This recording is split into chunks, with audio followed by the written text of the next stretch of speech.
No início da criação, quando Deus criou todas as coisas, não há dúvidas de que os seus propósitos foram cumpridos naquele momento. Posteriormente, quando o Senhor viu a terra totalmente corrompida pelo pecado, mais uma vez, ele cumpriu o seu propósito, ao tomar a decisão de acabar com aquela geração desobediente.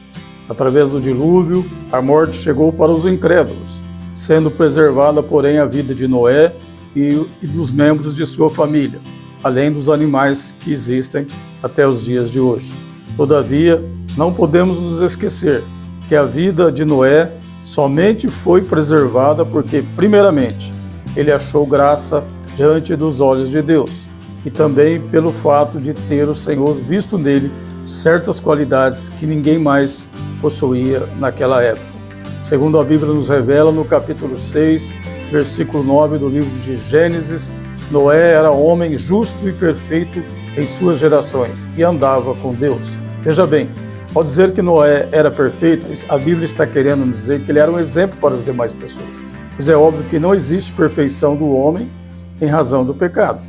Mas, sem dúvida, as maiores virtudes demonstradas por Noé a Deus foram a sua fé e a sua obediência. Com efeito, só obedece a Deus quem nele crê, e Noé demonstrou total obediência à ordem do Senhor ao construir a arca, que, segundo alguns, demorou mais de 100 anos para terminar. Assim como visto, o propósito de Deus se cumpriu.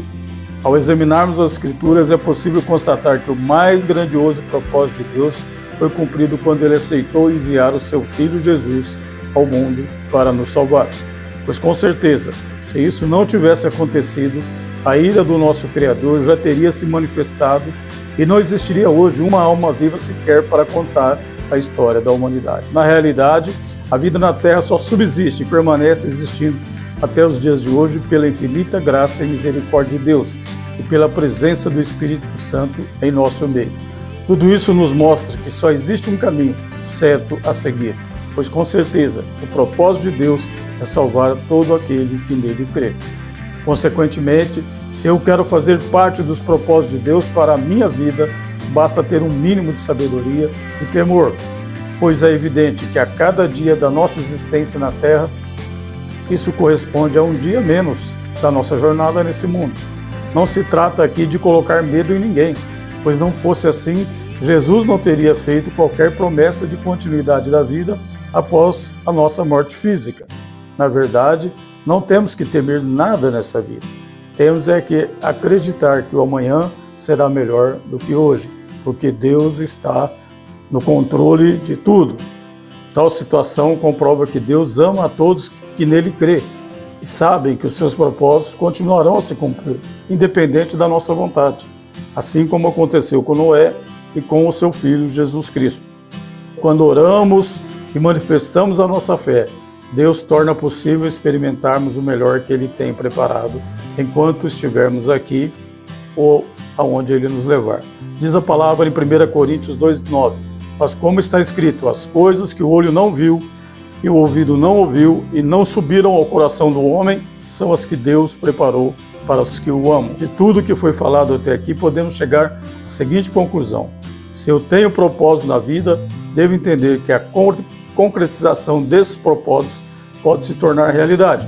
Todavia, para que o melhor aconteça comigo, tenho que colocar tais propósitos diante de Deus, e somente Ele sabe o que é melhor para mim.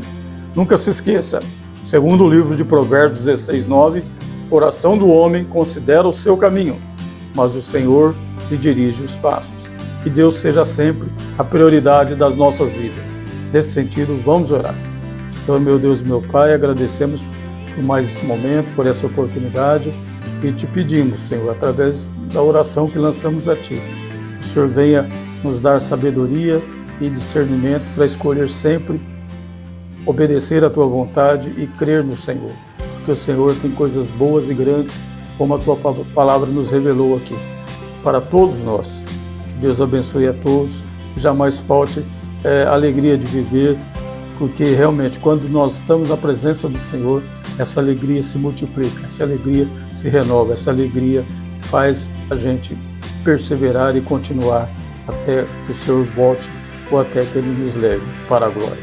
Desde já nós te pedimos e agradecemos por essa mensagem. Que Deus abençoe a todos que estiverem vendo e ouvindo, a tua honra e glória, em nome do Senhor Jesus.